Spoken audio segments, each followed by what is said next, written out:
live from the virtual Bristol Motor Speedway. We are live here on Green Flag TV. Hello everyone and welcome into our coverage of Premier's Sim Racing as they present the Sim Gaming Expo Truck Series. Welcome everyone, my name is Derrick Watson. Tonight joined alongside by Trace Paderni. Evan Posocco has the night off. He's off seeing The Lion King and left us here to broadcast this race for you guys. Well, Trace, here we are. The virtual Bristol Motor Speedway is the track. Very fast laps. Wrecks form very fast, but possibly a lot of laps we'll get in tonight. Yeah, it should be a good race. Looks like competitive field. Yep, so here we are, almost 40 trucks on the grid. Well, we'll take a look at the schedule. Look at this. We are following the official C fixed schedule, Trace. So here we are, Bristol this week for the Ryan Newman and Associates Remax Select 150. Next week, Rockingham for the Hyperion Racing 183. And then look at that, Dover, Texas, Kansas, Wilkesboro, Charlotte, and Nashville round out the schedule. Of these tracks, which do you think poses the biggest risk for the drivers? I think Rockingham, it's just so much of an unknown. Don't go there very often. It's old surface. It's a tough track to race. Yeah, I agree. That's a great analogy and great analysis there. Let's take a look at the points. We only did 1 week of racing. Of course, last week, Mark Caitlin won that wild, chaotic finish at Talladega. Drew Wilkie's in second. James O'Brien's in third. Bradley Holly, Matt Gagnon, Richard Regan, Mike Toomer Jr., James Morgan, Nathan Deering, and Dustin Bumgarner round out your top 10. Now we'll look at the team points. And no surprise, Regan Bogue Motorsports, Neon up top. Solpeck Precision Racing, then What a Back Racing. Regan Bogue has their second team up in the top 5 with Team Hype right behind them. Then it's Regan Bogue Developmental, the Golden Octopus Motorsports Gold. That's a tongue twister. Grinds Racing, Tabi Rossi Esports, and BBRC, the Adams family, round out your top 10. Well, before we get into covering tonight's qualifying action and the race itself, we need to thank a few advertisers for their support of the Sim Gaming Expo Truck Series. That starts with the Sim Gaming Expo. Get ready for the ultimate simulation gaming experience. The Sim Gaming Expo is bringing all genres of simulation and gaming technology under one roof. Join us September 5th through the 7th in Chicagoland at the Schaumburg Convention Center to try out the latest gear from the biggest brands in the industry. Meet your favorite streamers and celebrate your passion for simulation with our incredible community. Do not miss out. Get your tickets now at SimGamingExpo.com and be part of simulation gaming history. Next up is Miracle Flow. Miracle Flow is more than just hair care. It's built for the bold. They were born in Rochester, New York in 2015. Miracle Flow was created out of vision and necessity to level up the flow and lifestyle that comes with it. Made right here in the USA, our products are crafted for quality and performance you can feel. Whether you're lined up with the boys getting ready to go to war or stepping out looking sharp, Miracle Flow keeps you looking fresh and feeling unstoppable. No shortcuts, no gimmicks, just real results that speak for themselves. Miracle Flow, because your flow isn't just style, it's a statement. CTNNB1, in racing and in life, every second counts. That's the spirit behind CTNNB1 Connect and Cure, a team of families, researchers, and advocates chasing bold breakthroughs for CTNNB1 syndrome, a rare genetic condition impacting movement and development. They're funding cutting-edge research, fast-tracking treatments, and giving hope to families across the globe. One cure won't fit all, so they're driving many solutions for every child. Do you want to make an impact? Then join the movement and help cross the finish line to a cure. Head to curectnnb1.org to get involved. CTNNB1 Connect and Cure, one mission, many solutions. Profit Python. Every second counts in the track and in making money. Like a perfect pit stop, the right deal at the right time means big profits. So they're introducing Profit Python, the ultimate Discord for deal hunters and side hustlers. Get blazing fast alerts at price drops, secret sales, and hidden jackpots before anyone else. The profit race is on. Do not get left in the dust on this one. You can join now at www.wap.com/ProfitPython. Profit Python. Strike fast, profit faster. Regenboog Motorsports. Speed is just the starting point. Success is built through discipline, focus, and development. At Regenboog Motorsports, our iRacing coaching is built to develop winners. Through one-on-one training, we focus on the fundamentals that turn fast drivers into champions, smart racecraft, disciplined decision-making, and pressure-proof performance. This isn't about chasing quick results. At Regenboog Motorsports, it's about the foundation for lasting success. Regenboog Motorsports, developed for wins, built for championships.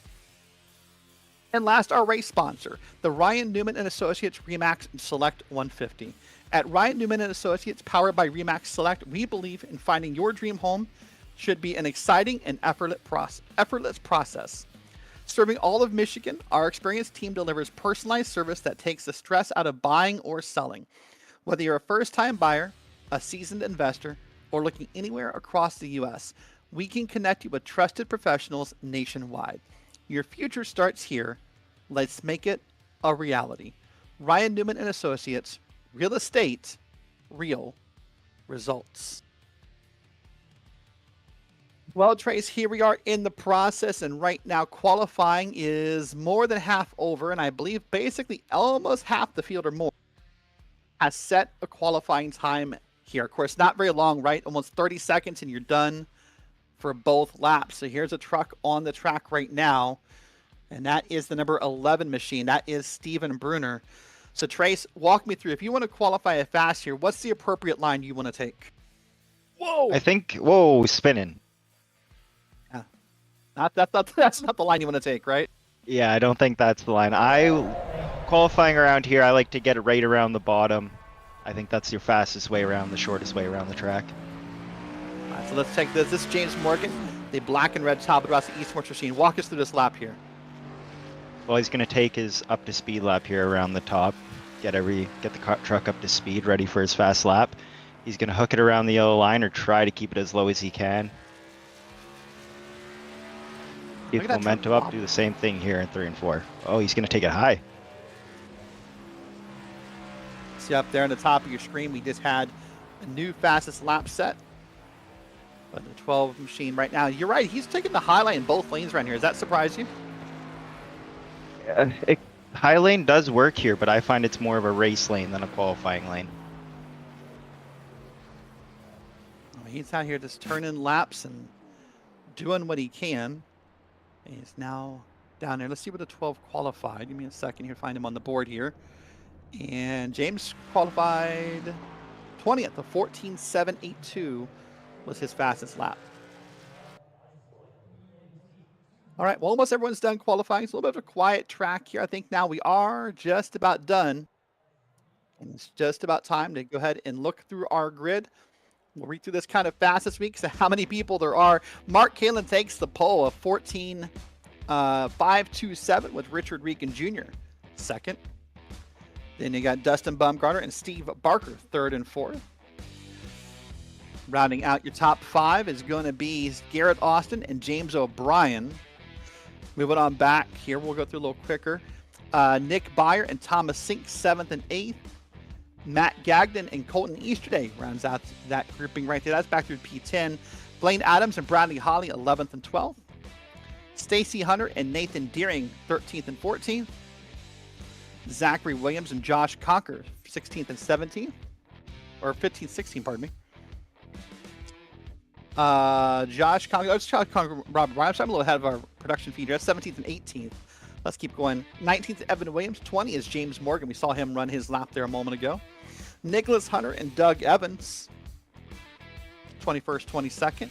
Colton Lane, 23rd. Kevin McGarvey back in that bright purple truck. That's 24th. Andrew Sharp in the number 24 is 25th, with Austin Hunter in P26 in that very tricolored machine. Nicholas Schwartz and Brandon Walter come out to 27, 28. Rounding out row 15, Jeff Evans with Jacob Dunn on the outside. Zachary Burns in 31st with Brian Tope in 32nd. And then moving on back, Patrick Calgill way in the back, 33rd, next to Ted Lowendick in 34th. And Ted's first driver not to set a time.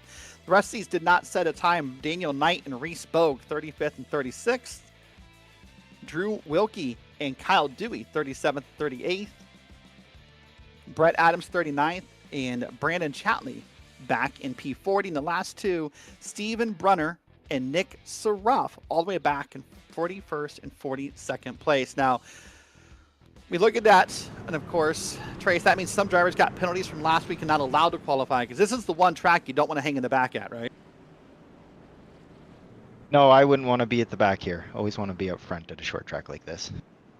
I mean, in some ways, some people would argue that it's sort of almost a moot point, because the wrecks happen very fast and the field gets spread out. But, of course, the advantage of being in the front is just avoiding the wrecks. Yeah, but you can get stacked up and it gets really hard to pass coming from the back. You got two cars 2x2 in front of you and you got nowhere to go. It doesn't matter if you're faster. All right, well, here we are. This is our second pace lap. So in just a moment, we're going to drop the green flag. Last week's winner from that chaotic Talladega race, Mark Kalin, is up on the pole next to Richard Regan Jr. So let's see how this start goes. Of course, we'll go on the green flag. Well, here are round number 2 of the SimGamingExpo Truck Series. Glad you're with us live here on Green Flag TV. Derrick Watson, Trace Paterni, Dustin Ollis down in the booth. Excited to get going at Thunder Valley. And I am a straight too soon, aren't I? I am a straight too soon. There we go. They added a pace lap. They got me, Trace. Throwing a curveball at you. Yeah, that's okay. Making sure we got the grid red and everything happened, but it looks like we are going to go green this time. So real quick, when on this first green flag lap, if you're on the top, is your goal to find a way into the bottom as fast as possible? Early on in this race, I'd be okay just to ride the top, see how that works, save my tires up a little bit. Well, let's see if they take Trace's advice or what they do this time by. Let's watch the pace truck. He is going to pull down. Mark Kalin's going to lead him around, and green flag is out at Bristol. Be interesting to see if we have any action in this first corner. It's easy to get the rear end loose out of this 1 and 2. Well, the action we got there was Mark Kalin and Richard Regan putting a big gap right there on P3. And Kalin leads the first lap. But look at it, cautions out. Oh. Big pile up in the corner. 1, 2, 3, 4, 5 different trucks, pardon me, I think involved in this wreck. It's a big wreck early on here. Yeah, that is a massive wreck indeed that I see there. So, my goodness, I saw Jacob Dunn, the black and purple truck was involved, and not sure who else. We'll wait and see the names appearing on the right side of the screen there. Zachary Williams and whatnot. So, unfortunately, a few trucks involved in the first wreck here. We'll wait for the replay to load up and see what happened in this moment. Well, Trace, remember this is a 75-minute timed race. Laps don't matter. So this effectively is just knocking laps off of the race. Yeah, it's going to speed up the race a little bit. Yeah, I guess in the sense of when you typically run Bristol and you're kind of dreading to go, this is slowing down the laps. In this case, it doesn't matter. In this case, the benefit might be you're putting less laps on those tires and needing less gas. So, all right, let's take a look at the replay and see what happened here, Trace. Oh, it's got loose in the zone. Yeah, it's so easy to do, especially early on cold tires. The rear end just snaps on you and it happens. Then you saw all the trucks kind of piled in. Oh, and he just got more turned around by Jacob Dunn, who was trying to get down on pit road, and it has.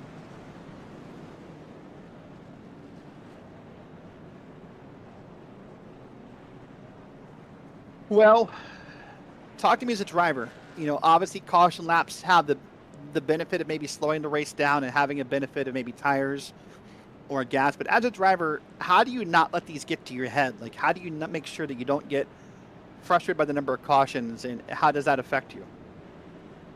At the end of the day, you just got to race your own race. What happens. Keep focused on what you're doing and going fast and going to the front. Inside the car, inside the helmet. Let's see what's going to happen here. We'll come back to that topic. We'll see a different angle of the same wreck here. You saw he just got loose right through the middle of the corner. And So in the middle of the corner, typically we see people get loose out of the corner from getting on the gas too soon, or pardon, getting on the gas too soon. How do you typically get loose in the middle of the corner? Is it just for maybe braking too hard, or what do you think happened there? He probably drove the car in with a lot of speed and didn't get it slowed down enough in the center of the corner and lost it. All right, well, here we are. Green flag again. Mark Kalin chose the bottom lane, has put a nice little gap here. Now they're side by side. That's Stephen Baker and Richard Regan Jr. for P2. And this will allow Mark Kalin to pull away as long as they're side by side, Trace. Yeah, side by side will slow them down and allow the leader to gap. Look at that, back through the field. I mean, as far as we can see right now, still a bunch of side-by-side racing. Kalin right now maybe leading, but look at that top of your screen. Richard Regan Jr. has set the fastest lap, but look at that already. They have now decided to single file it out. By the way, that is Richard Regan Jr. He has taken the lead here over Mark Kalin, and he cautions out again. Second caution of the night already. We're not even 5 minutes in. 3 around again. Goodness. Those were the same 2 from before. Those are the same 2 from board, just an opposite. Well, that's the 89 and the 3. The 3, of course, being Jacob Dunn. And, wow, he just got bulldozed by the 89 to Zachary Williams. So, we'll wait and see what caused the caution in a moment. But I know it's easy from these camera angles to judge the 89 and say, man, he bulldozed in there, Trace. But it's very possible with the height of the banking here and the way you come through the corners, the 89 may not have known, right? Yeah, it's very possible he could not even see that car coming into the corner. Oh, there's Dunn, got way loose, backed it up in front of it. I think that's going to be Ted Lowendick and some others. There's Patrick Cowgill on the outside. Very similar to that first collision. Lucky more cars weren't involved there. Yeah, it's very lucky. I mean, a bunch of them got checked up pretty well. Ted Lowendick was right behind Dunn, so, I mean, we're 5 minutes in, and Jacob Dunn already been spun around twice here this evening. Yeah, I think it's just a mixture of cold tires and driving it in too hard into that corner. You're just losing it in the center. I don't know what your thoughts are on that view right there, Tracy. Saw from Zachary Williams. I mean, granted, not a lot of time, but that wasn't as blind of a wreck maybe as I thought it was going to be. He had a little bit of time, but I mean that's you know, easy tough to say. Here. We don't know how much damage his car had from that previous accident. If he, how much that would have affected it, but yeah, it's hard to tell. Well, we could talk about the double pit road setup here at Bristol. We enter at a turn, or excuse me, into turn 2. We exit out of turn 1. So everyone uses the same 2 sets of pit road. The speed limit is 35 miles an hour. So gone are the days of the double pit roads. I mean, we still have the option in iRacing Trace. I know myself, I prefer the single lane pit road setup. Do you have a preference? I always found the double lane pit road confusing, and I would pit in the wrong lane on this sometimes. So I prefer the single pit lane just because it makes everything simple. Makes everything easy. And it makes lining back up simpler as well, right? Everyone knows when they need to line up, and there's no guessing about, you know, what lane did someone hit on time and whatnot. So, all right. Well, third restart, remember, in the SimGamingExpo Truck Series, the leader gets lane choice. Richard Regan Jr. has chosen the bottom. Is there a time tonight, Trace, when you think anyone chooses the top? Maybe if you're trying to hold on really old tires on a restart at the end, but I don't see any reason to. That'd be hard to say. Well, here we are, green flag again. Richard Regan pulls away, and we're cautioned. Third time in 7 minutes. Oh, there's the 23 turned around. My goodness. Looks like this one may have happened in a different fashion than the other ones, though. Yeah, it does look that way. That was Brett Adams in the 23, by the way, turned around. So we'll take a moment to find out. By the way, I'm not sure the reason why. I do see Ted Lowendick has a black flag. Not sure what that would have been from. We'll see if we can get word on that later. But right now, here we are, cautioned again. So this brings back that topic I said. As a driver right now, we can already kind of hear it in the driver radios a little bit. Some drivers pretty worked up. The fact that we're 3 cautions in the first, 7-8 minutes of this race. So, I mean, I'll ask you again. Now that we're 3 cautions in, does this ever eat at you as a driver? How do you keep yourself calm and not frustrated? It's tough. You really want to get into green flag run here because this track leads to you getting into a rhythm, and it's tough to get into a rhythm with the stop and go caution. Well, we saw the checkup on the bottom. Looked like maybe that bright purplish color truck of McGarvey ahead of Colton Lane. It was kind of hard to tell. Now, Zachary Burnt's been given the end-of-line penalty, so I'm not sure if he is being assigned the caution point by race control. In those checkups, it's kind of hard to tell because realistically, let's watch this again from McGarvey. He kind of flirted with the throttle a little bit there, did he not? Yeah, it's tough to tell from that angle. I couldn't make out really what happened. But you kind of saw a little bit of the start and a little bit of the hesitation, like maybe he tried to get it right. Let's see it here. Oh, look at that! Someone in front of him. Yeah, it's a big checkup there you see from that angle. Yep, that Prophet Python machine in front of Kevin McGarvey sort of caused it, and then it just accordion back. So,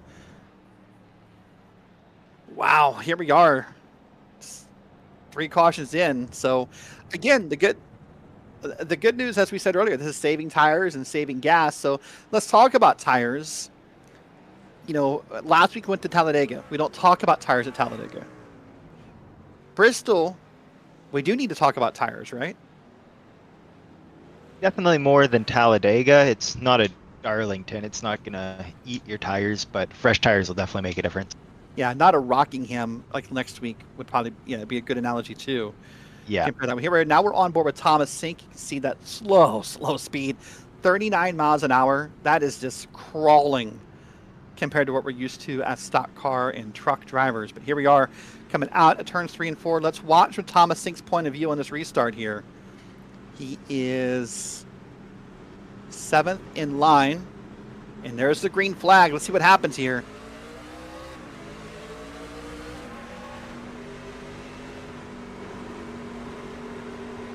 Good jump by the leader. Yeah, very good jump by the leader. Andrew Sharp's been black flagged. You saw it on the top of your screen. We'll see if we can get confirmation on the cause of that in just a moment.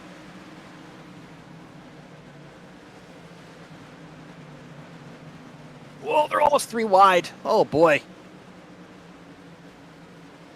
Wow, look at this going around here, and they're still 2 wide. That's safe, but that 3 wide was there, and there we are. Caution's out again. 4th time in about 11 minutes.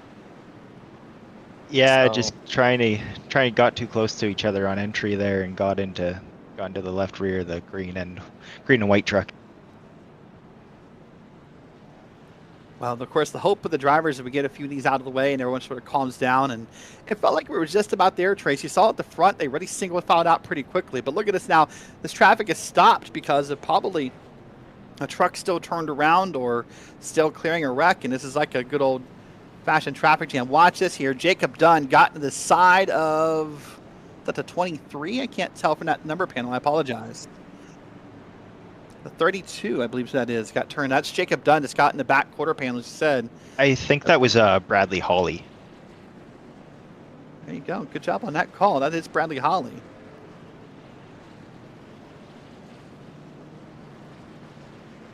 Let's watch the onboard view of Hawley here and see what's going to happen. I said Dunn. I was wrong. This is going to be Hawley. You're exactly correct on the side of the 32. That 32 is Blaine Adams, the other Adams in the race. This got a little too close, but just kind of touched the surface of the sun there, right? Yeah, you want to get close. You want to run that high line. Try to stay tight to the guy in front of you to make that pass, but it's easy to get too much and get into his left rear. And of course, in this case, if you're Bradley Hawley, you're probably thinking, hey, maybe that guy was going a little slower than I thought, or that guy just, it's so hard. Everyone has different pace here. I always say short track racing is a skill that not everyone possesses naturally, right? We can all go to mile and a halves and hold our own. You go to super speedways, and that draft is the parity. But short track racing is sort of a skill that not everyone possesses, and so therefore braking points are different, lines are different, and so you're not just have to be aware of yourself, you also have to be aware of other drivers. Yeah, for sure. All right, well, here we are. We're going to double it back up again. And Richard Regan Jr. Look at that in that black and green colors of the SimGamingExpo on the truck is out here leading the race at Bristol. There you see a little bit more details about their team names on the side of your screen. On the left side, Richard Regan Jr., Mark Kalin, and Steve Baker, 1, 2, and 3. Jacob Dunn's been assigned an end-of-line penalty. You saw on the top of your screen there. All right, well, one more time, the pace truck pulls down. Richard Regan, bottom lane, is going to get on the gas and get moving fast, get a big jump, and leave Baker and Kalin and others to race us out side by side. And at some point, we have to hope that this kind of calms down and people get single filed. Yeah, really good start there for the leader. 2 cars in second racing, pretty hard. So if we do stay green here, how long do you think it takes before Richard Regan finds the first, bit of traffic in his way? I'd say if we go green here, you'll probably got 10, 15 laps. Oh, look at that. 1, 2, 3, 4. I think 5. We saw a single file. And I thought I saw a bit of 3 wide and a spinner in the back. Ooh, it's turned into something here. Look at that. People trying to get around it or avoid it, and it's just went from a spinner to like a good old traffic jam you'd see on your local freeway. Yeah, you really got to be on your brakes hard once you see them wrecking in front of you here. Right, well, we'll wait for the replay machine to queue up, and we'll see what caused that. We're thinking we're hearing Dustin Bumgarner. That's the black truck up top. Maybe a bit of a tap from the truck on the inside. Hit Thomas Sink. Hit some others. And there he is. Yeah, everyone's just racing so hard for those positions in the back. Makes slight contact, and then he almost had it saved, but everyone's coming so fast behind you, you just get run over. So talk me through the mentality of a driver right now. If you're in the back, what is the desire to race hard right now? Is it because of all the cautions that you feel like time is ticking away? Is it just that it gets harder to pass as the run goes on? What causes that driver to want to push so hard right now? I think it's just the mentality that everyone has on the restarts, is that you got to make as many positions as you can while everyone's bunched up. And of course, we're race car drivers. We want to go fast. We want to push hard, and sometimes to our own detriment. Well, we've passed down below 1 hour. We're now 16-ish minutes into this race, and most of these laps under yellow. Richard Regan, Steve Baker, Mark Kalin, Garrett Austin, James O'Brien, your top 5. I mean, I'll ask the obvious question, which is, if we keep wrecking like this, these guys up front never need to pit. But if we do go green, if we get that long green flag run that some drivers are hoping for, how many laps do you think they run before the leader says, hey, maybe I do want to go get tires? What do you think that magical number is? I think once you get to 20 laps on your tires, I think you're going to want to come down pit road. Any longer than that, I think you're risking getting run over. Well, then you saw Dustin Bumgarner, black flag, saw top here, and he's been assigned the caution point for this race. And there'll be lots of wrecks for the race stewards to look at post-race here. This will be a busy, busy night if you're one of those few members of this league who have that job. Look at them. They're already checking up here on the back straight, Trace. Yeah, a lot of gaps and guys catching up and checking up. All right, well, once again, Richard Regan sees the pace truck pull down. The green flag is out. Gets another massive jump here. And this time it's going to be Mark Kalin on the bottom trying to get around Steve Baker. And I think he has... Oh, he just cleared him. Yeah, very tight there. It's interesting how dominant that top lane has been all race on the restarts, though. Yeah, something we don't see a whole lot, of course, and something that it feels like in iRacing has been different. In real-life racing, it feels like it changes year by year, car by car almost, what lanes do and don't work. Look here, back in the pack. That's Thomas Sink up in that black and orange machine. You see him up in the top lane. He's got a ripping truck below him. I thought they made contact, but they both saved it. Yeah, it looked like the orange and black car got loose off the corner and made contact coming down the track with the 14. Well, look at this. It's don't want to jinx it, but it's starting to get a little single filed out. Never mind. There it is. I said it. We're under yellow again. I've said it twice. We've wrecked twice. I think I'm done. That's going to be the 71 right there of Stacy Hunter. He was turned around. And again, we're under caution.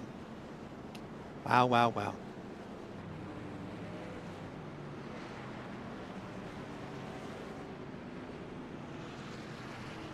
Interesting to see what happened here. Yeah, it's going to be very interesting to see what happened here. We didn't really see much of what happened. Just saw him turn around by himself down there in the bottom of the turns 3 and 4. So watch, there's that truck on the bottom, that bright green machine. There's a wreck in front of him. So it's going to be Brandon Walter, I think, ahead that was wrecked or part of the wreck. And then Stacy Hunter, I think, got and stabbed the brakes and got down below that banking. Watch it again here. Yeah, just an 99. unlucky casualty there. The 99 started to get loose and got hit in the back by Ted Lowendick. And then from there, it just sort of broke out. Well, right now, if you are Stacy Hunter, of course, you come down pit road for what reason, Trace? Do something different. You got a few laps. Everyone's got a few laps on their tires now. It might help you a little bit, especially if we do get that long green run now. Watch it here from his onboard. Maybe he got slightly tapped by Ted Lowendick, but I think he was just trying to get off the track to avoid the wreck, and then I think that transition with that apron probably just got the car or the truck unsettled and did that. So if you're Stacy Hunter, of course, or some of the other drivers, right now it's 18th on back. Jeff Evans, Drew Wilkie, Nick Saroff on back. Everyone back there has pitted at least once. Maybe you're right with the tire you talked about. Maybe you're hoping this is the last yellow, that, if we do go green for a while, you have some newer tires. Maybe that would benefit you later, right? Yeah, I can't see any other reason why you would give up any track position to pit now. Well, we're only about 20 minutes in. We're working lap 37, so that's the pace of Bristol. Even under caution, it's fast. Even under caution, Trace, we're doing 47, 48-second laps. For some tracks, that's just a green flag lap. Yeah, very fast laps here. Well, the green flag has been called off for a lap here, so we're going to go at least one more time around the track while race control wants to get everyone lined up and make sure it's fair and that there's no issues on this restart. So under green, of course, we do laps in the 15 seconds. It means you can do, 3.5 laps per minute. So I did the math in this, before the show began.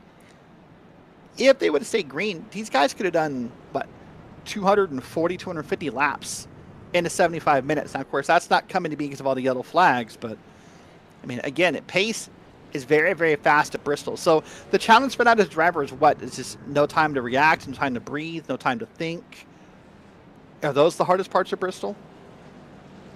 When you make the track smaller, everything gets more condensed. Everyone's closer together. It makes everything that much harder. All right, well, I think the lights are off on the pace truck this time, so we did delay the green by 1 lap, but we are going to go green this time by. Well, what feels like words I've said 100 times already, Richard Regan's going to lead us around. He's chosen the bottom lane. Mark Killen's on the outside. Steve Baker, Garrett Austin, James O'Brien, your top 5 as the green flag is out once again here at Bristol. And that may not be as big of a jump as we've seen Regan get before. And that field was ready for him this time. That's Mark Killen trying to stick to the back bumper. Still 2 by 2 deep into the field. Look at that. You're right. Deep in that field. There's still 2 by 2. It'll take some time. If you're up top and you want to single file it out, how do you get down there? Do you have to kind of wait for the gap to open? Do you lift and try to make the gap? Or what's the most effective way to get down? It's a lot of give and take. You gotta know when to take it when it's open and when to give a little bit and slide in behind somebody. Back in the field was that pink truck. That was Bradley Holly up top, almost 3 wide there. It's hard to think that I just said the words 3 wide at Bristol. Yeah, you don't see that very often here. No, and you get nervous when you do. Josh Conker up top in front of the 5, and behind him, that's the 51 turned around. Boy, oh boy, that's Jeff Evans. And there's the 89 involved again. That's just very minimal contact compared to what we've seen tonight. But wow. Yeah, the original wrecks really aren't that big. It's the secondary hits from the cars behind that are big. The accordion effect, as some people like to call it, just everything's sort of squeezed together here, and it gets hard to find and hard to see. So we saw what looked like maybe some contact or potential contact in front of Evans. I'm not sure if there was separate contact with Evans or if he just kind of tried to check up for this. Watch this here. Oh. Wow, that was something. Okay, then we're just gonna move past that. I mean, I'm not gonna call that contact. I'm not gonna pretend. I mean, that's not even close to contact. That felt just like a horrible bit of netcode, right? Yeah, that was a little disappointing. Yeah, especially for Jeff Evans, that's disappointing because, that's disappointing. You're right. That's a good word for it. I mean, that's got to be a no-fault wreck, you would think, because there's no way you can assign anyone blame for that scenario. We saw a truck going around there just a moment ago. That would have been Brett Adams. He is the lucky dog for this caution. All right. Well, you know, Trace, this racetrack is iconic for hosting these races here, but Bristol gets used for other things. Of course, back in 2016, it hosted a college football game with Tennessee and Virginia Tech. My producer, Dustin and Ollis, will be stoked when I say Tennessee did win this football game back in 2016. And now this year, later in August, they're hosting a Major League Baseball game. The Cincinnati Reds, the Atlanta Braves are going to play here. Look at that image. Does that feel weird to you to see that? Like the perspective is just kind of weird, right? I love that other sports use these venues to do these big stadium games. I think it's really cool. Yeah, it is cool to see the stuff happen. Of course, you know, not happen at Bristol, but time to time we'll see the Winter Classic for the NHL. Also at Bristol, by the way, in 2021, Mr. Beast held a massive game of tag for 10 people at the racetrack. I believe it was $500,000 for the winner. Imagine all the places you could hide at Bristol. Yeah, there'd be a lot of places you could get to here. I don't know how you'd find some people. Yeah, just heck, run up the banking and someone have a hard time catching you, right? Just much less hiding somewhere. Well, here we are again, green flag. It's going to be Richard Regan Jr. And he is leading it around, but it looks like this field is learning, Trace, because it feels like restart by restart, Mark Kalin and the others are not letting that big gap happen. Yeah, they're definitely staying closer to him on the restarts now. Spinner in the back. It's be Steve Brunner, the 11. I saw him wiggle a little bit from that camera shot, and then, wow. So sorry, finish your thought though about the restart. I want to hear what your thoughts are. Is it just they're learning how to jump to start with him better, or what do you think is going on there?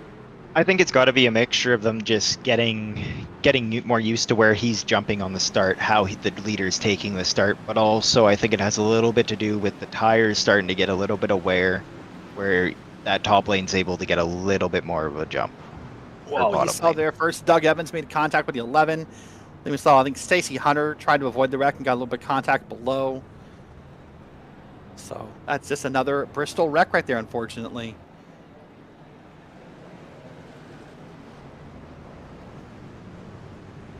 There's Stacy Hunter spun across the front. I believe that one of the Adams. I couldn't tell which one, honestly, if not on top. But well, the good news if you're a lap down here, Trace, is that there are plenty of lucky dogs flying around. This time should have been Ted Lowendick, I do believe, who will be the lucky dog. So if you're one lap down, you may be the only person happy about all these yellow flags. Well, it's very easy to go a lap down here, as we talked about with the very fast laps here. It doesn't take much time on pit road to go a lap down. Now, I'm sorry, Ted Lowendick was not your lucky dog. I apologize. It'll be Brandon Walter will be the lucky dog in the number 99 truck. You may have seen him go around the outside. There's some of these camera shots. There he is. Part of Team Hype. You suppose they ever have a very boring day on Team Hype? I wouldn't think so. I would think it's always pretty hyped there. Pretty hype, yeah. Well, he's probably pretty hyped to know he's back on the lead lap because, heck, with the way we're wrecking here at Bristol, you're on the lead lap. You could find yourself pretty well positioned here. We're seeing a lot of movement from 10th, 11th on back. The positions are changing quite a bit. The top 10's pretty stable, but once you get on back there, positions are changing hands pretty quickly. Now, you talked about tires earlier. You talked about the concern about tires. You think Richard Regan's trying to do something here to keep those tires up to temp by weaving back and forth? Do you think he's just bored and having fun, but just kind of, getting some movement? Is he stretching on his arms? What do you think's going on there? I would have to think he's keeping the tires up at the proper racing temperature that he wants them at. All right, well, let's keep an eye on the 62. We've been talking about how every restart, it feels like they're getting better. There's Richard Regan, by the way. Look at that amazing green screen he's got set up in the background. All the race sponsors he has there. Did put his, yeah, he did actually put up there. There's the cupcakes in the bottom right. So great job. Let's watch Richard in both angles here. Pace truck's going to pull down. Let's watch this restart and see how Richard reacts in real life. Got a hand on the shifter, waiting for the word, and green flag is out. Another good restart. 52 staying close.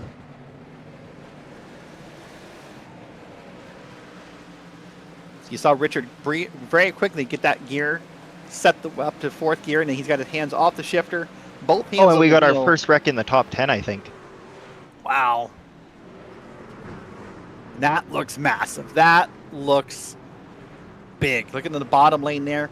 On the back straight, 1, 2, 3, 4, 5, 6 cars or more possibly parked down there. See Stacy Hunter, the 77. Keep going. I'm sorry. The car that originally started that spin was running, I think, like 6th when that happened. Well, that's why we always say the front is safe. Not always the safest, because sometimes these wrecks still happen up front. But we'll wait and see when the replay loads up here. The trucks are going to try to get back around where they need to be, get lined up correctly, and avoid going a lap down. James O'Brien, see the top there. His truck, I keep saying car. His truck is damaged. He has some required repairs. He will be on pit road for a amount of time. See some other drivers going to come down here.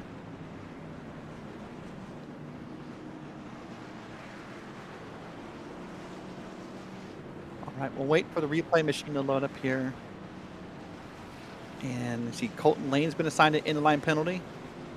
There's James O'Brien, I do believe, right there. All right, well, I think we just about got the replay ready. Let's see what's going to happen here.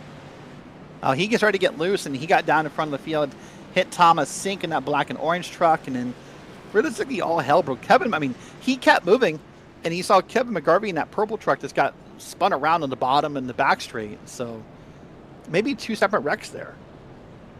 Yeah, it looked like the original spin, and then it looked like another wreck behind from people checking up.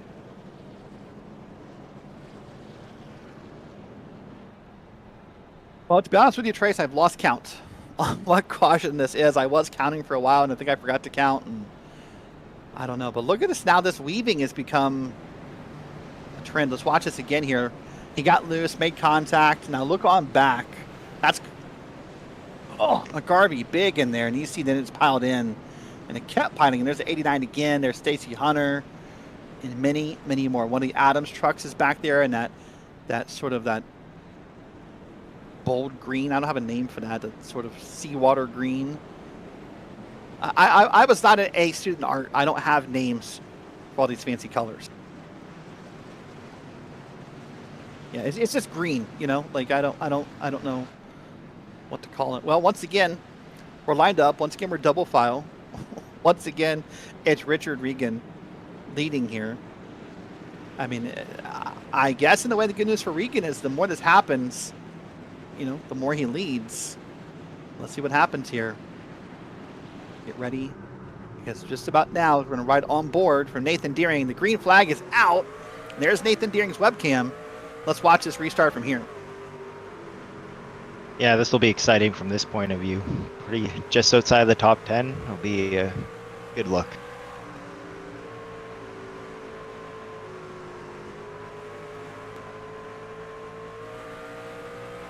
We made it through a lap. That's the positive start to come here where we have been.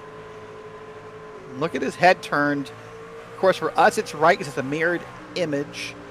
But for him, he's all constantly got his head turned to the left there. Is he just trying to see to the inside of the corners? Yeah, I think he's trying to see as far his head as he can on the track. Oh, that's a good point. I think about that. You're right. He's just trying to see if he can see around the corners. That's a good call. I was thinking maybe looking to the bottom of the track to see if he was clear or not. But you're right. Probably trying to kind of get a sneak peek around the corner if he can. Well, there's a good onboard view with Nathan Deering. Thank you to Nathan and Richard Regan and others. We'll see some other webcams throughout the night of drivers who supplied this for us. And we'll have some time right now because we're under yellow once again. And that's the truck that I can't. Is that Patrick Cowgill? I think it is. Right there in the middle of your screen, it was spun around. There's Jacob Dunn on the bottom and others. So we'll see what happened to Patrick here. It's got loose way up there. That's surprising to me in a way. Oh my gosh. Trace. My goodness, they just kept piling in. But to see him get loose up top in the middle of the corner, that almost surprises me a little bit. Like typically, I like to think at Bristol, you see people either get loose in or loose out. But loose in the middle is a little different. Well, I find to really make good lap time here, you've really got to be pushing really hard on corner entry. And when you push that hard on corner entry, you can push too far and spin out really easy in the center of the corner. During race pace, I think it's probably better to back up your entries a little more here, save the tires. You might not put down as good of a lap time, but it's definitely the safer run. A safer run indeed. But there's Brett Adams. We're at the point where we have no trucks one lap down. By the way, Brett Adams was 2 laps down, and he's the lucky dog. So he'll go back to 1 lap down. So explain for those maybe who are family or friends of drivers who are watching. When you say pushing into the corner, you just mean on the throttle too late, like you should have been off the throttle or braking sooner, right? In my opinion, there's 2 ways to drive this track. You can either lift right at the start of the corner and get back onto the throttle a little bit earlier, or you can drive it in deep, use a lot of brake, and then get back onto the throttle. I think what a lot of the guys are doing are driving it in really deep, not getting enough brake, or either getting too much brake and spinning in the center of the corner. Yeah, it's very interesting. You can do both here. You really just want to use a little bit of brake. I mean, maybe nothing more than 20%, right? Yeah, it depends on the line. If you're running the bottom, you might use a little bit more on entry. But it looks like most of our field has definitely moved up to the top. This is Matt Gagnon, by the way, the driver of the 14. Look at those goggles. Those are ski goggles he likes to wear while racing. I give him a hard time for it, but I just can't imagine how you see out of those things. Yeah, I'm interested to see how he sees his monitor through those. Or what maybe what tint of shade he sees his monitor as through those things. More of my curiosity, right? He's got to be a nighttime guy. Yeah, Matt's an interesting guy. Matt's a very cool, good friend, but said he got the idea. Said it'd make him stand out in the camera. What does? So he's accomplished that. And yeah, it definitely stands out. Remember, he's now up in P3 according to the ticker board. He's just up front now. So let's see how he handles this restart as we go green once again at Bristol.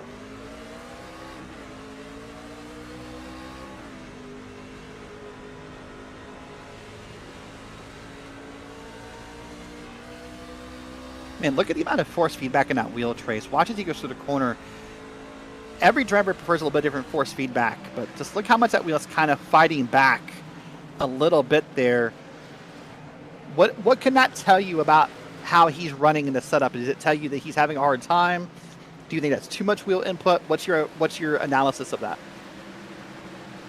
Whenever I'm fighting the wheel that hard, I'm always thinking I'm just killing the tires. And you can normally hear it and feel you scrubbing the front tires, and you're going to pay for that on the long run.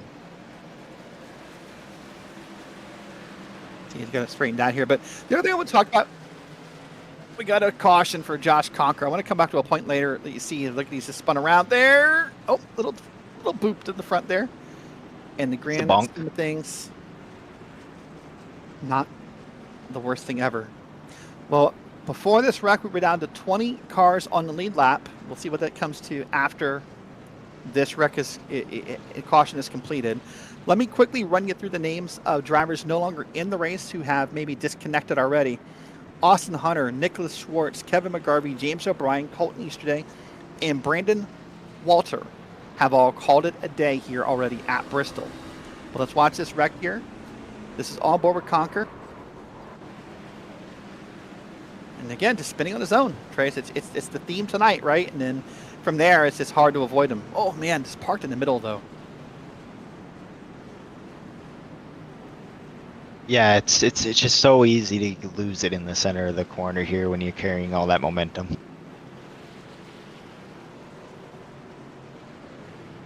What surprises me a little bit with some of these drivers and the connections they have and the friends they have, you know, both into the League of Premier Sim Racing and outside, I was taking a peek, Trace. Not a single driver has a friend or a human spotting them. Let's watch on board here real quick, and I'll come back to that thought.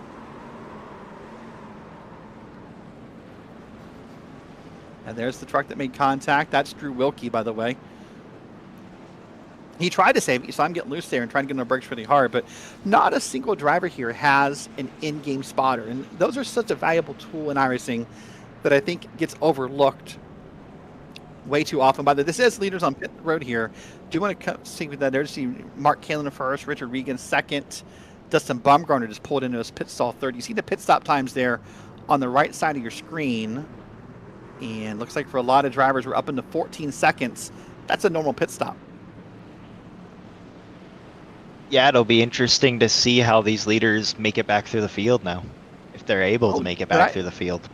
Did I see a 13.8 for Nicholas Schwartz just go by? That's an incredible number if that was his final pit stop time. Of course, back here in the field, we'll see some longer ones, drivers getting repairs done.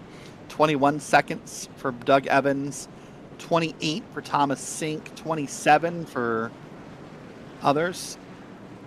And then, all right, so there you go. 37. Oh, that's still running. Blaine Adams over 40 seconds. He's going to go at least a lap down at this point. Looked like more issues for Jacob Dunn on that stop. By the way, Got an breaking EOL news. No, besides the EOL you mentioned, sorry to cut you off there. Look at that. The number 5 truck is up front. He did not pit this time. He pitted last caution. So Nathan Deering has moved to the front of this field on a pit strategy. Yeah, it'll be interesting to see if he can hang. Green flag is out. Let's see what he does. By the way, he took the top lane. You and I talked about we weren't sure if anyone would ever pick the top. There you go. The 5 picked the top lane. Yeah, he got the jump being the leader, and that was enough to at least keep him the lead for now. Oh, yellow's out again. Let's see if that pass for the lead was successful by Regan before the yellow came out. And there's another truck who's towed back to pit road. Boy, oh boy. I don't think so. I saw Regan was making the move and trying to get there. And Josh Conquer now with required repairs. Go ahead, sorry. I think Deering still just had the nose barely in front of him right when the caution came up. Yeah, it looks that way because there's no attempt here to get around there. It's going to be the 30 machine, the 30 truck. Again, just bringing that back end around. And that was Josh Conquer, and then he's just going to tow it from here and maybe call it a day. I'm not sure yet. I mean, he has disconnected, so is Stacy Hunter. Now, something else to talk about here, Trace. We don't see a lot, I think, of this rule enforced. This league does have some incident point limits. 14 incident points will get you a drive-through penalty. 24 will DQ you from the race.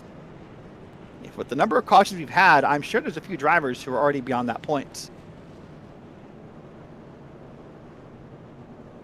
Yeah, if you're not in the top 10, it's I would think you definitely got at least 4 times.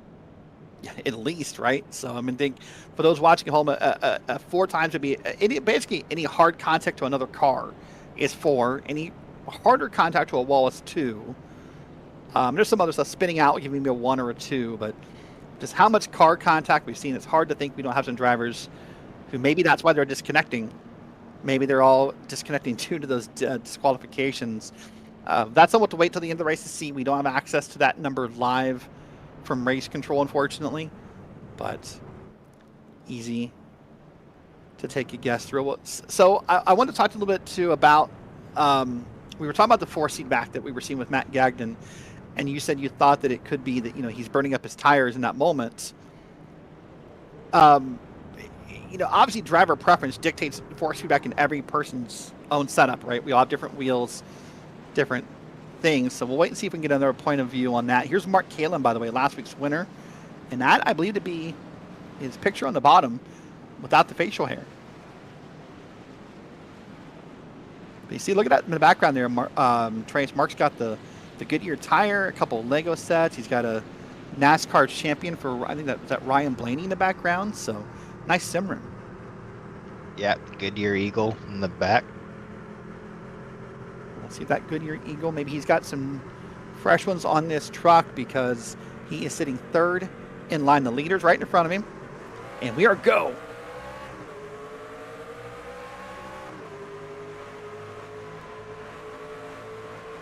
Well, Mark is within sniffing distance, but look at that Richard Regan on the bottom, quickly taking the lead back. And he's going to take it. Look at that. Kalin now got to the bottom. Kalin wants around Deering. Doesn't seem like Deering either doesn't have the tires or doesn't quite have the pace as these guys who have been running up here all night. Or maybe the confidence. Maybe that's a little bit of it too. Maybe just wanting to not be in the way. Not a confidence that he's not a good driver, but maybe the confidence of just not wanting to be the one who causes something silly, right? Yeah, it's definitely nerve-wracking when you make that strategy decision to get track position. I talked to Deering earlier before the race. He said, Bristol historically has been one of his better tracks. He says he thinks he'll be great if we can ever get a longer green flag run. Well, here we are down to 30 minutes left in the race. We're 45 minutes in, and that's not been the case. And Mark Kalin just got wiggled there in front of the field. Yeah, that was dicey there, but he's hanging on a lot better than I thought he would. He's actually kind of settled in here in the top 5 and it's doing pretty well. By the way, look at that. That's Bradley Holly. You see his webcam there, Trace. Look at that. He always has his room colored to match the paint scheme. But remember, he was involved in an incident early on in this race, and here he is sitting P4 on the track yellow. A little contact with the wall there. There's Nick Byer on the bottom of that 15. I don't think we've seen him tonight. That may be good for him. I feel like if we've seen you on a broadcast tonight, you've probably done something bad for the most part. We've not gotten any good runs in to really feature any drivers, but we believe that Nick Byer is going to be the cause for this yellow flag. And we came out of the corner loose. That's a little different we've seen tonight, right? So does that mean probably got on the gas too soon? Yeah, I think he was back on the gas a little bit too hard, too early. All right, well, here we are lined up again. This beautiful facility. So this track opened, Trace, back in 31, I believe. I'll look at that again. Yeah, 61, pardon me. Opened in 1961. Here's the cool thing about this track.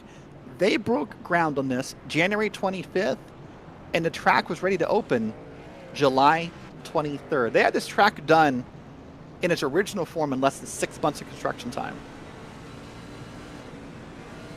Yeah, it's hard to think any project nowadays would be that quick, right? No, it takes about 2 years for them to do a patch on my highway here. So, now, interesting to note, by the most recent standard, we believe Bristol holds about 146,000 people. When the track was built, a little smaller seating-wise, 21,000 people, a press box, and about 10,000 parking spots. That's what they had at the track originally. So it's grown a little bit since it first opened back in 61, right? Yeah, it wasn't quite the Coliseum it is now then.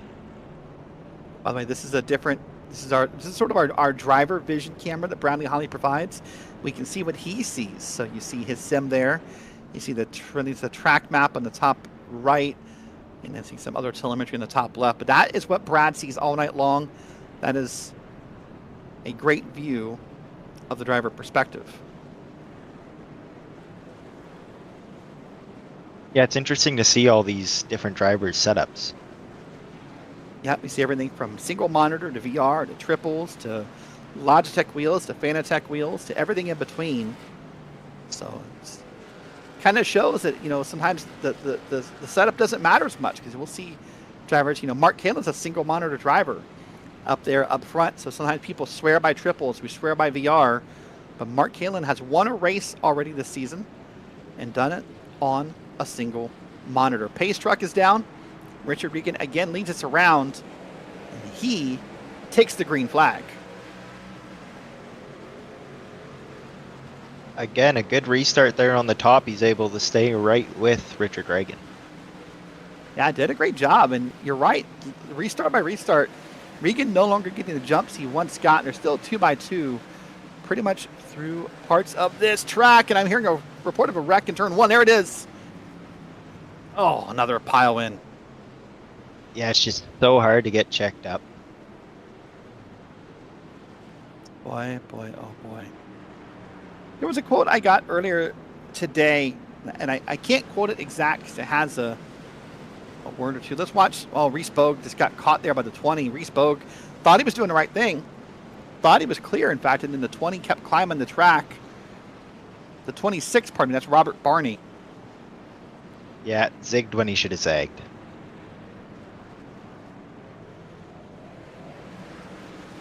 Let's watch it again. Oh, that's why Barney got spun by the 12. That is James Morgan. And the Barney was just along for the ride. But I was mentioning a quote I got earlier today. It actually came from Drew Wilkie, who was in this race earlier. He said, I can't quote exactly. I'll clean up. He said it's going to take a metric crap ton of give and take here for this to be a fun race. Well, so far, and there you see, Morgan just got to the back end of the 26 and spun him around, and then kept going that Tabit Rossi esports machine, kept moving forward. But so far, Trace, I would say we're nowhere near a metric crap ton of give and take. No, we haven't seen a ton of give and take, but a lot of the wrecks have been self spins and not being able to get checked up for the most part. We'll see as we get in a longer run if guys can kind of sort it out amongst themselves. There are less than 25 minutes left in this race. Almost hard to think that we're going to see any long run here. Look at this. Most position gained in the bottom right of your screen. Brett Adams, Ted Lowendick, Nick Saroff, Reese Bogue, Kyle Dewey. All of them at least plus 10. It's a pretty cool stat to see drivers up the field. And, of course, unfortunately, there'll be drivers who have that almost that many negative spots as well. Yeah, there's been a ton of movement outside of the top 10 guys just moving up and down the field.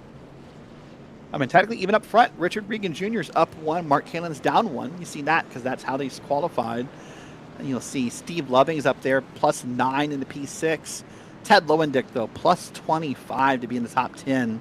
And we saw Ted involved in a couple of earlier incidents. So, just, trying to stay out here and be consistent. Robert Barney was assigned the end-of-line penalty there. I'm confused by that call. We'll wait and let them sort it out later. But based upon the way he came across James Morgan, or the way that James Morgan had made contact, I'm a little confused by Robert Barney's end-of-line there. All right, well, here we are. Green flag is out. Yeah, Robert Barney black flagged. So very good restart on the top there. You're right. Very good restart. I was watching the black flags go by, but look at that. Again, Mark Kalen's right there. And then he has a group almost 3 wide behind him. That's Bradley Holly up top. It's Matt Gagnon in the 14 in the bottom of the red truck.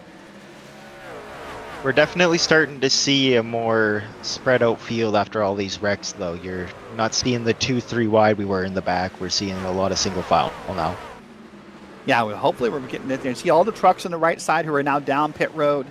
Barney, Bogue, Blaine Adams, Thomas Sink. I'm assuming all these are drive-throughs. That's the penalty for the 14 incident points is going to be those drive-through. But that's why you still know pit stop times there. So those incident points are starting to rack up here. Yeah, and a drive-through penalty here is a major penalty. That's probably 2 laps at least. I sort of say, 2 or 3 laps, right?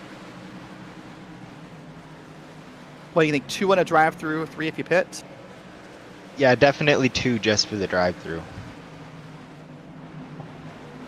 Look up front, Richard Regan, as if he didn't already have the award, just set the fastest lap again.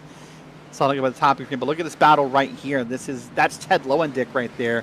This is the battle for 8th, 9th, and 10th. That's Ted Lowendick, Garrett Austin, James Morgan's back in there. Nathan Deering's just ahead of him in the 5. That's the truck up top. And Ted Lowendick is trying to make a pass in the bottom here. No, that's Mark Kalen's falling way back, by the way. Look at that. I just realized Mark Kalen's sinking back to the field very quickly. Yeah, it's interesting how he's sunk so far. I wonder what's going on there. I wonder if there was some contact with a wall, or I don't know, but a caution's out. So maybe we can also see what happened to Mark Kalen. But let's find the source of our yellow flag first. There's, by the way, Brad Holly and Matt Gagnon. That's 3rd and 4th. We see the 34 truck slow, so that kind of what we call a clue in the world of doing detective work. But I don't know if that's going to be the cause or just the effect.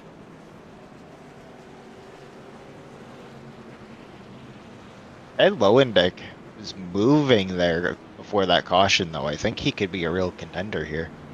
Yeah, he was moving once. Let's see. Look at the 34 up top. That's Colton Lane on the bottom. Boy, oh boy. I mean, you can make an argument that 34 maybe didn't get to the wall, Trace, but this is, I think, often a hot topic, and I'll get your opinion on it. Just because the driver's not up against the wall, as a driver below, you still have a certain responsibility to, avoid that contact, right?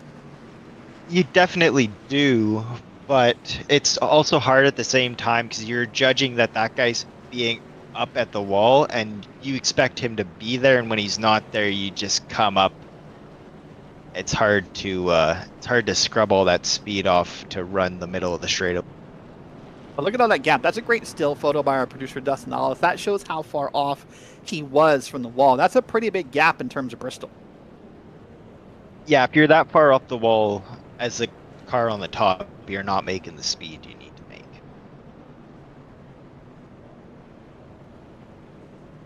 All right. Well, here we are now working less than 20 minutes on the clock, and this is going to be different. I wonder if Mark Keenan maybe scrubbed the wall or had a little bit of contact or checked up for something, because, I mean, remember, on the restart, he was up here fighting with Richard Regan, and then we were watching the battle for 10th, and he just sort of went zooming the wrong way. He went sinking like a rock through the field. So this time it's going to be Regan, Baker, Gagnon, Holly, and Loving, your top 5. Well, Kalen is on pit road right now with an extended pit stop, so I would have to think there's some damage to that truck. There you go. That's a good call. And he's going to try and get out here and beat the pace car. He does not want to go a lap down. And it looks like he, for the moment, has clean. Let's watch him drive here for a second. There's no obvious wobble in the truck. It doesn't appear to be pointed in any awkward direction. I can't see the steering wheel from there, but no immediate signs of damage, right? I think it looks like if he had damage, he was able to get it fixed there. Yeah, which is good news for him. All right. Well, now Richard Regan has a teammate and Matt Gagnon behind him. In fact, so when your team owner's in front of you on the restart, if you're 14, the last thing you want to do is, bump your team owner, right? Well, it depends where you bump him and when. Sometimes you want to give him a push to get him going on the restart, but he doesn't need it. He is going. He is going. And Matt Gagnon's also going. Look at that. Got quickly to the bottom of Steve Baker here. But now Baker's got clear, and we're kind of there. We are. Now we're single file for the top 3. Single file for the top 5 as Bradley Holly and Lowendick got it worked out. Yeah, we're definitely seeing a more spread out field after all these collisions. A lot of truck up top moving backwards. You're right. It is getting spread out here a little. Well, say that. Now they're 3 wide. Yeah, there's some cars that I think at the back that are a little bit off the pace right now. So this is going to be a mix of lap traffic and maybe trucks towards the end of the lead lap. And you're right. Some of them probably damaged. Some of them off pace. Some of them maybe their confidence is bruised. But look at this.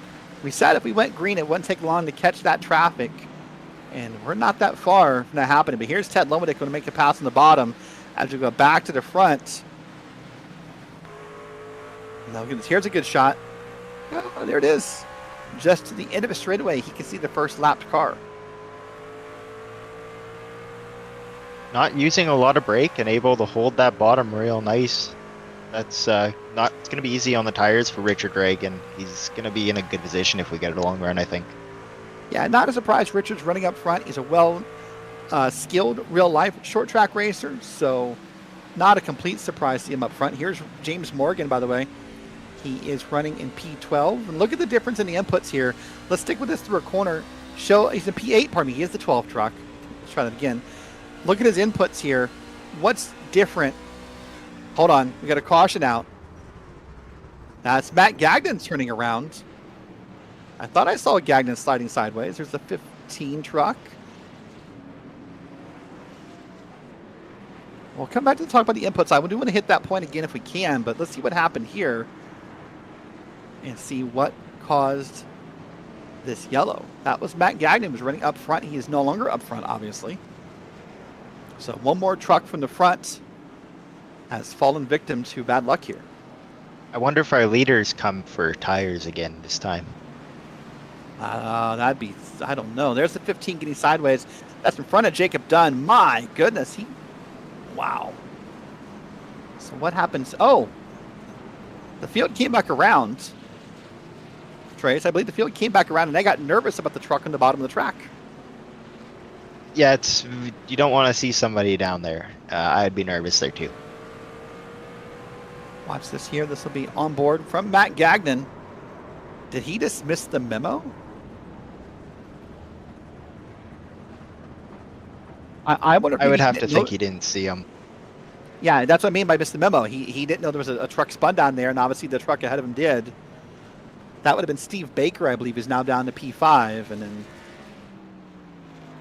wow, that 15, he wiggled multiple times though. Watch this again here. This will be from Gag. Yeah, there's no way the 14 saw him. I mean, so yeah, visually I agree with you. There's no way he knows, right? Because he had just a windshield full of the bumper ahead of him. That's where those spotters come into play. We started talking about it earlier with real life spotters. I'm a little surprised no one, coaxed a friend to come out here and spot for them, because a real life spotter can be much more valuable at a track like this. Yeah. Yeah, it can be very valuable here. You're right. It is worth noting that, it was still green flag when it happened, so maybe he's had gotten the info. But that's unfortunate for Matt. Was running up front, doing a great job. Well, let's reset again here. Less than 15 minutes to go. Regan, Holly, Lowendick. That's the truck on your screen right there. That's P3. Behind him is Steve Loving, Steve Baker, your top 5. Holly's been very consistent all night, running top 10. Now moving up to second place. I think he could have a shot at this. Yeah, and that replay, by the way, was showing you the moment of caution. You saw the lights on the outside turn yellow. And Jacob Dunn has been given an EOL, so he'll go to the back of the field. So let's run the rest of your top 10. It's Hunter in 6th, Morgan in 7th, Lane, Adams, and Daniel Knight in P10. There are now 16 cars on the lead lap as everyone's kind of jockeying for position, trying to close up these gaps. You see them trying to get lined up correctly in the back of the field here still. I think they got it worked out. Nope, maybe not. Well, here we are up front. Richard Regan got a better jump than he's gotten in a while, well ahead of Bradley Holly.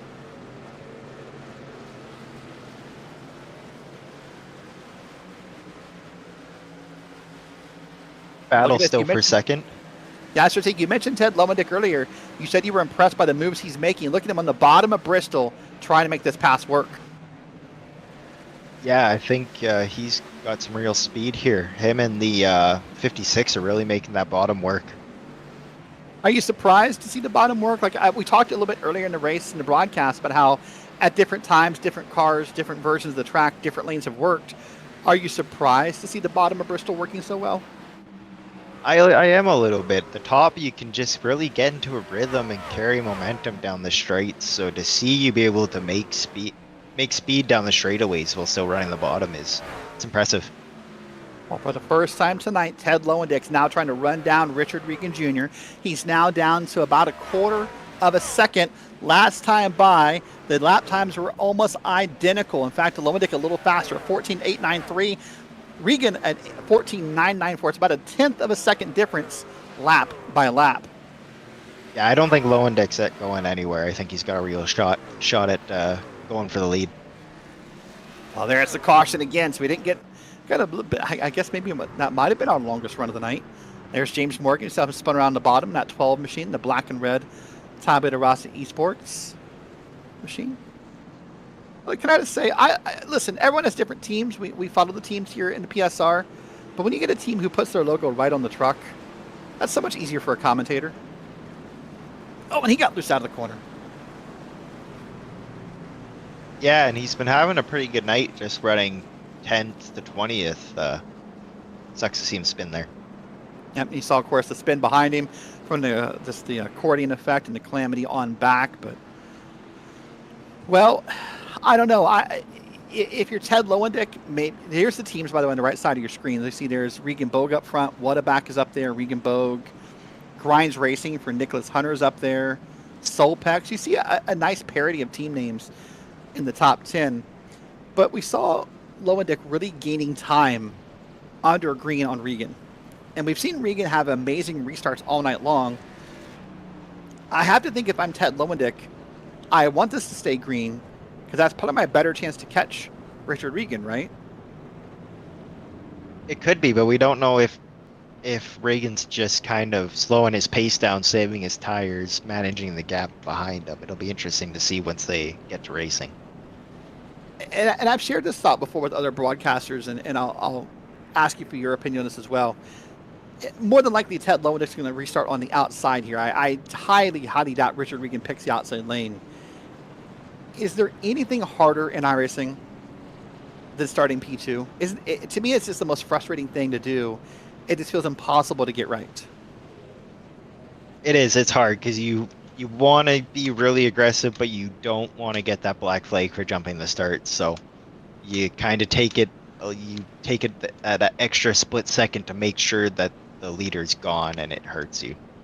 And of course, your job is to watch the leader and kind of see when they jump. But maybe in VR it's easier. I mean, even in triple monitors, it can be hard to find that spot of watching the leader because, I don't know, just the perspective of just, I don't know. I find it hard to keep an eye on the leader from this point of view.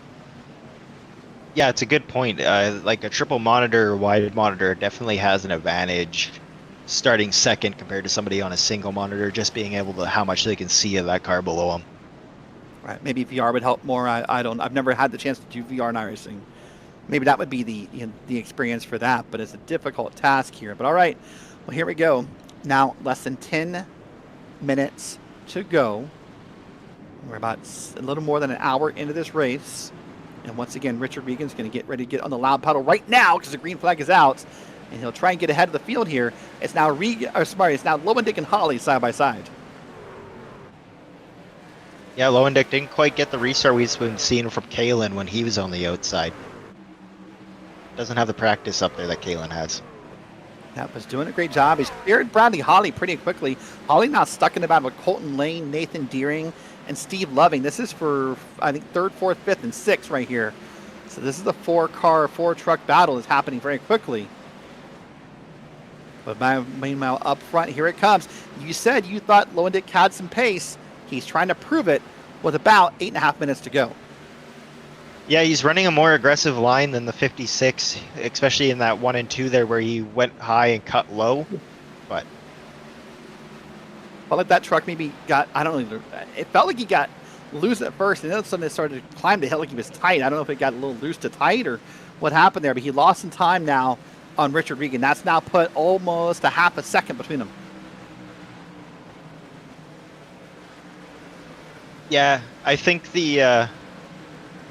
Lowendick's pushing the car a little bit harder than the 56, where the 56 is really able to stay steady and wrap that corner. The 13's pushing the car a little bit harder.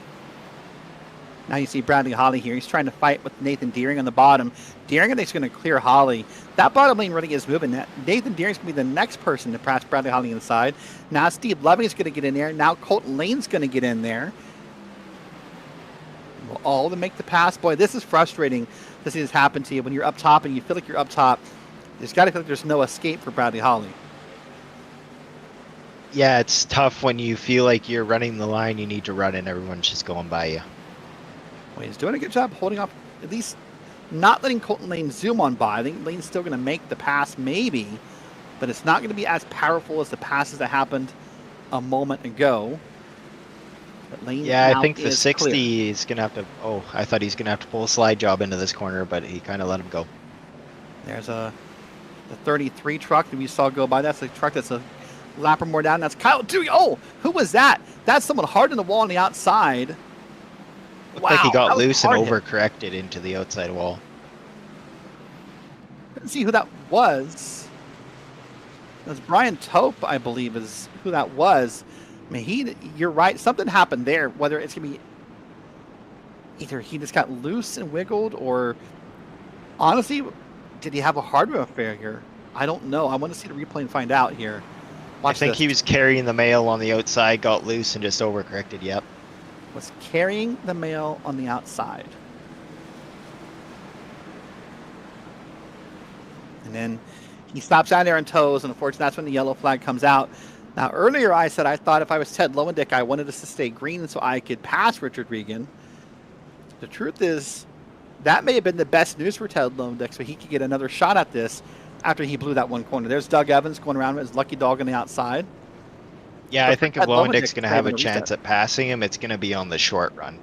He seems to, that's where he seems to have the most pace. Well, it is worth noting, by the way, your top two, Richard Regan and Ted Lowendick, both pitted way back on lap 75. Not that long ago, I guess. That's about 42, 43 laps ago. You can see the numbers up top now. 68 laps ago. I showed them. My math is way off. That's a good amount of laps on those tires. If I was back, there's 14 cars on the lead lap. I'd be putting tires on if I was back there. Sorry, I quoted the wrong lap. We're on lap 143. I don't know where I got the other number from. So that's 68 laps ago. Now, Nathan Deering, I brought this up. Nathan Deering pitted 24 laps ago. So we saw Nathan Deering really have an easy time getting around Bradley Holly. Well, now I think I know why. He has about 45 lap newer tires. Yeah, that'll make a difference. Because it's not like we've been getting really short runs. They've been heating. The tires have been going through heat cycles with. They've been getting fully up to temp. We've been getting long enough runs. So let me put you through the process. You mentioned ago you might want to go get tires. Where does that start? So for example, I don't know. Let me pick a number. If you're P5 Colton Lane, are you willing to go from 5th to 14th to get tires, or is that too close to the front for you to want to try that? Where's that magical number for you where you might want to say, yeah, I'd try it? That's tough because you don't want to be the last car on all tires. So I don't know. If I was 8th or back, I would definitely be banking on pitting. Right. Well, we're now 4 minutes to go in this race. If a yellow were to come out, my goodness, Bradley Holly's trying to cut through the field here. It needs to be. And by the way, speaking of the tires, let's talk about that. Bradley Holly lead lap, new tires. So we'll let that by here. Rules for the league says if we do go yellow again, where we may not finish the race, we will do a shortened yellow process. So we'll see if that comes into play. We're green flag racing, less than 4 minutes to go, and Lowendick is trying his best to keep up with Richard Regan Jr. Boy, he's closing that gap, Trace. Yeah, he's definitely got the speed on the short run. It'll be interesting to see here if he can make a pass. Man, that gap is about as close as it's been all night long. Look at the top left of your screen. It's now less than a quarter of a second. Nick Seraph no longer part of this race. Too many incident points. One more car off the track. And, man, that gap is getting close now. Less than 0.2 of a second. Now, Lowendick may get there. What will be the challenge in passing? Is it just that I noticed Richard Regan's running in the middle of the track. Is that purposely to block the pass here? Yeah, I think Richard Regan has moved up, realizing he has speed, and that's the most defensive lane to kind of keep him. It's going to be real hard for Ted to make the pass on the bottom without getting loose, and if he moves up, Richard's going to be able to cover that. So let's talk about the other word we don't talk about a lot at Bristol, which is aero and dirty air. So I guess a few words. Do you believe there's any amount of dirty air coming from Regan that's hurting Lowendick, or at Bristol, is that just not a factor? It's definitely going to hurt him. He's not going to want to run in the lane right directly behind the car in front of him. Oh, he almost had the nose into the back quarter panel of the leader. He's trying to get there, but he's falling back a little bit now with 2 minutes and 7 seconds to go at the line. Still a few more laps here, but I wonder if that was just one shot. Richard's doing a real good job of taking away the top. Well, he was indeed. Caution's out. You see James Morgan turned around right there before the start-finish line. He is now towed. Let's see if we can get this thing green here, or if we're going to finish it under yellow.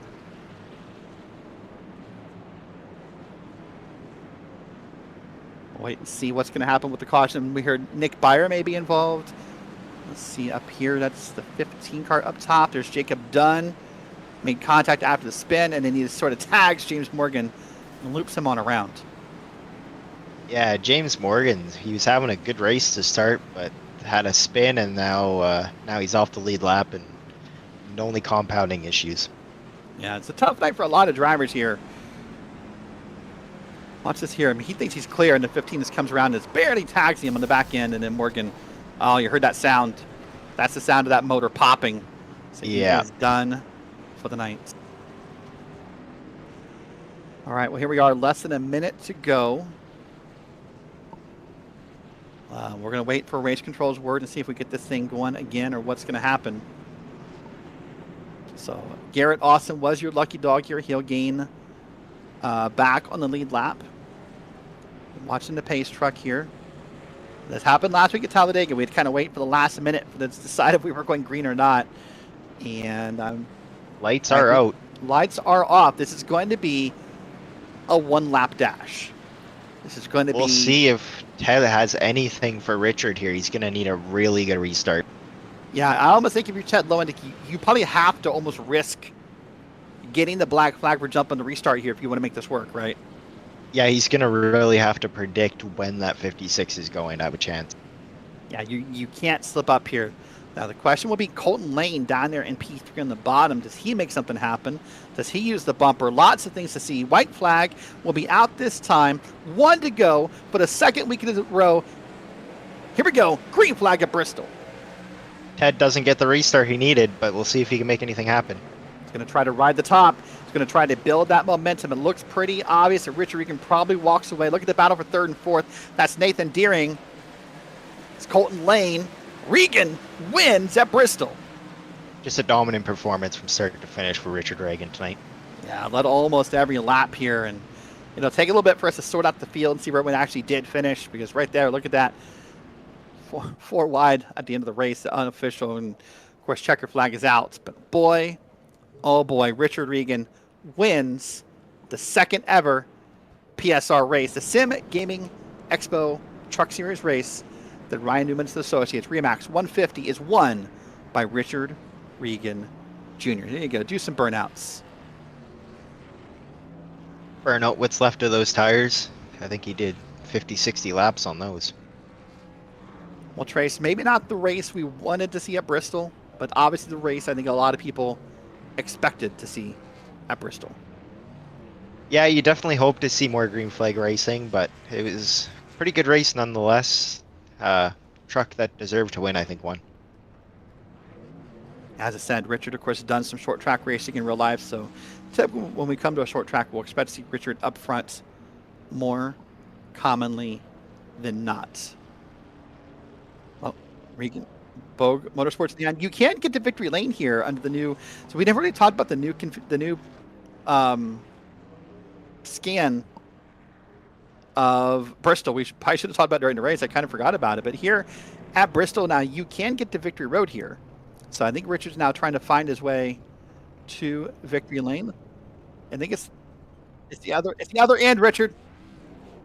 Just bumping up against the walls there, Trace. He's just making sure that thing passes tech. Yeah, right. This sort of bump, if you just beat it up against the wall, there. Let's see if we can see. All right, we're gonna come back to him. Let's do the results first here. I'll cover 1 through 10. Richard Regan is your race leader. Ted Lowendick, less than a quarter of a second back. Colton Lane's in third. Nathan Deering's in fourth. Nicholas Hunter is in 5th. Steve Loving's in 6th. Bradley Holly's in 7th. Mark Kalin is in 8th. Dino Knight's in 9th. And Steve Baker is in P10, Trace. Yeah, Mark Kalin able to make his way back up to the field to 8th. Good run, at least to salvage what he could of his day. You see Reese Bogues in 11th. Evan Williams is in 12th. Brett Adams back in P13. Doug Evans 14th. Garrett Austin P15.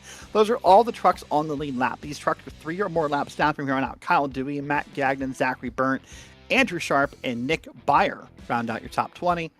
James Morgan, Robert Barney, Blaine Adams, Jacob Dunn, Zachary Williams, Thomas Sink, Jeff Evans, Brian Tope, Dustin Bumgarner, and Stephen Brunner back through 30th.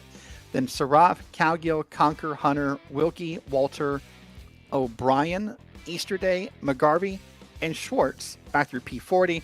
The last 2 trucks, Austin Hunter and Brandon Chatley. I don't think he turned a lap, but regardless, 42nd on the grid is Brandon Chatley. All right, did Richard Regan find Victory Road? Let's find out here in just a moment as we go back. Oh, he found the entrance at least.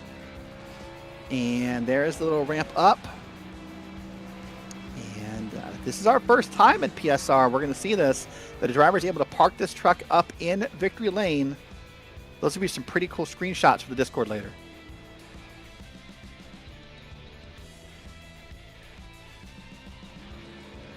Well, once again, congratulations to Richard Regan Jr. He is our winner here today.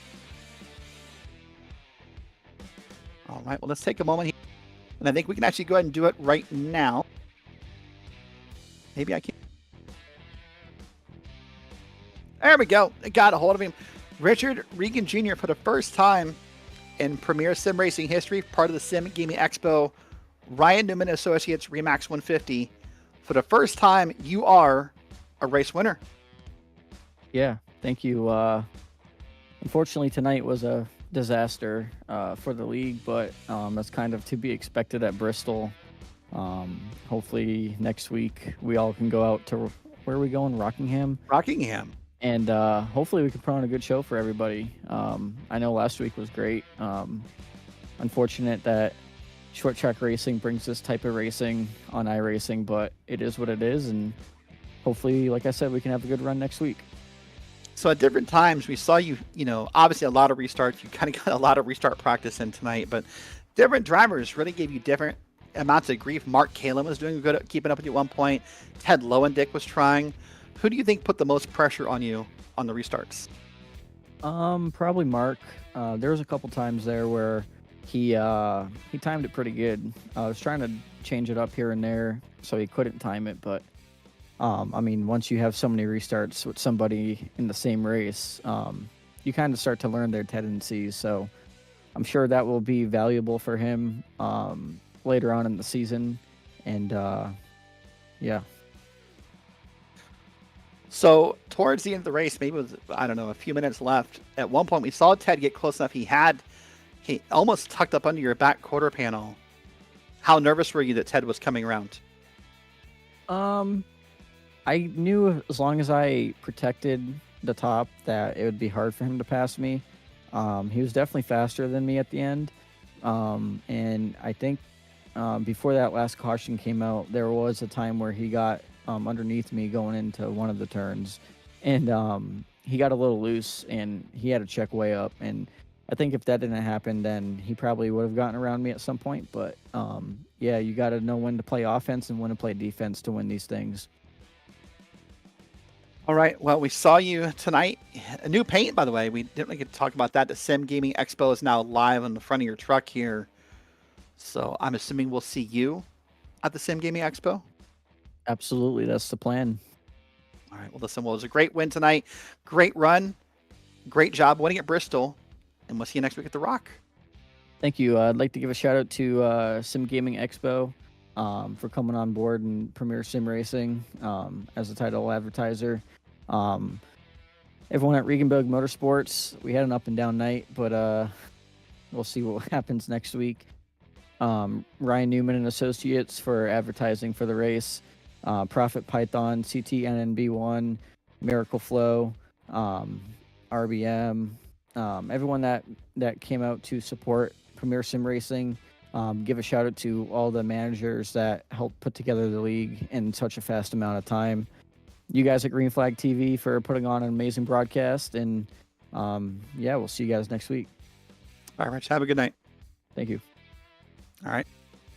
That is Richard Ricken Jr., your race winner tonight. Let's now talk to the man who came in P2. He was up 32 spots from where he qualified or did not qualify tonight. Ted Lowendick, what a run that was. I don't even know how to describe it.